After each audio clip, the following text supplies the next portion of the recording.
Office से घर के अंदर ठीक से कदम भी नहीं रखा और जूही कहने लगी, मम्मी जी जल्दी चलिए ना। कहाँ जाना है? जूही कुछ बता तो। पर उसने एक नहीं सुनी और हड़बड़ी मचाने लगी। ठीक है चलती हूँ कहते हुए सविता ने पर्स उठाया और घर पर ताला लगाकर जूही के साथ बाहर आई। शाम के 6 बजे थे। हम दोनों चलते हुए गली के कॉर्नर पर पहुंच गए जहां गोलगप्पे वाले का ठेला था। पहुंचते ही जूही ने कहा, भैया 2 प्लेट गोलगप्पे के दे दीजिए।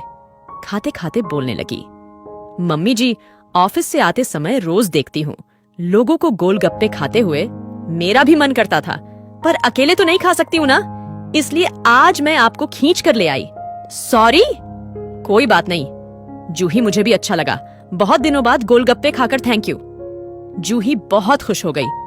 हम दोनों मजे से गोलगप्पे खाकर बातें करते हुए घर पहुंच गए। यह मेरी बहू थी।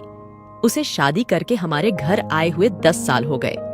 हम दोनों ने अपना इतना अच्छा तालमेल बनाया कि बिना किसी नोक झोंक के हम आराम से आगे बढ़ते जा रहे हैं, जिससे घर की शांति में खलल न पड़े। जब कभी समय मिलता तो मैं और जूही बैठकर टीवी देखते थे। तब विकास हंसते हुए कहते थे, यह क्या बात हुई? सास बहू को तो लड़कर अलग अलग कमरों में मुंह फुलाकर बैठना चाहिए, पर आप दोनों एक ही कमरे में बैठकर सीरियल देख रहे हैं। जूही कहती थी, पापा जी रिश्ता वही सोच नहीं है। जब भी हम दोनों को मौका मिलता था हम शॉपिंग पर निकल जाते थे। एक बार ऐसा हुआ कि जूही काउंटर पर पैसे भरने गई और मैं वहीं की एक कुर्सी पर बैठकर उसका इंतजार कर रही थी। वहां खड़े एक व्यक्ति ने कहा, अम्मा वह आपकी बेटी है क्या? मैंने कहा, बहू है। पीछे से आवाज आई, माँ देखो ना वे दोनों सास बहू है पर कितने खुश है ना। मेरी भी शादी ऐसे ही घर में कराना जहाँ की सास मेरी दोस्त बनकर मेरे साथ रहे। मैं हंसने लगी और उस बच्ची को आशीर्वाद देते हुए कहा, तथास्तु।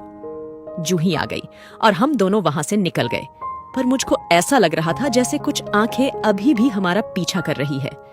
मैं सोचने लगी, कितने अरमानों से बच्चियां ससुराल आती है और अपने कड़ुवे व्यवहार से हम उनके सपनों को बिखेर देते हैं, जिन्हें बटोरने में उनकी पूरी जिंदगी भी कम पड़ जाती है।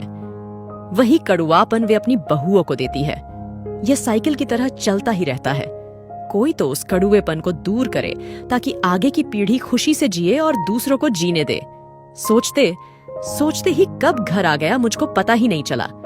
कई बार लोगों ने जूही को भड़काने की कोशिश भी की थी कि अलग मकान लेकर चले जाओ, क्यों साथ में रहते हो?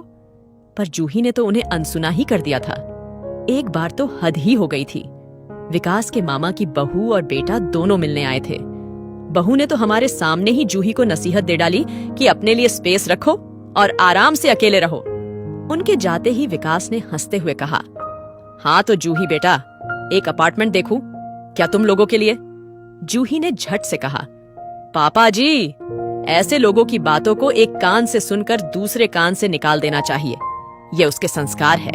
उसने यही सीखा है कि घर घर वालों से बनता है न कि दीवारों से।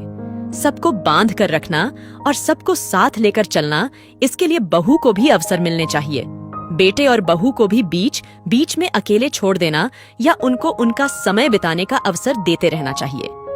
हर समय उनके आगे पीछे नहीं घूमना चाहिए। उनके कामों में दखलंदाजी नहीं करना चाहिए। जूही और हिमांशु को यह अवसर आराम से मिल जाता था, क्योंकि मैं स्कूल में नौकरी करती थी और सवेरे 7:30 बजे घर छोड़ देती थी। विकास भी आए दिन टूर पर ही रहते थे। मेरी शादी के समय अपने सास के व्यवहार को देखकर मैंने यह निर्णय ले लिया था कि मैं अपनी बहू के लिए सास नहीं दोस्त बनूंगी। आज जब बहू आई तो उसे निभाने का समय आया और मैं अपने वादे को निभा रही थी और पास पड़ोस के लोगों के लिए एक मिसाल बन रही थी। दोस्तों, जहां चाह है वहां राह है। अपने घर बार माता पिता और अपने परिवार को छोड़कर एक अनजान नवजवान का हाथ पकड़कर आई बच्ची को बेटी का प्यार दीजिए। उसके लिए घर का माहौल इस तरह का बनाइए कि कभी उसे मायके की याद न आए। फिर देखिए, आपको आपका घर स्वर्ग के समान नजर आएगा। असंभव कुछ भी नहीं है, संभव करना हमारे हाथ में है।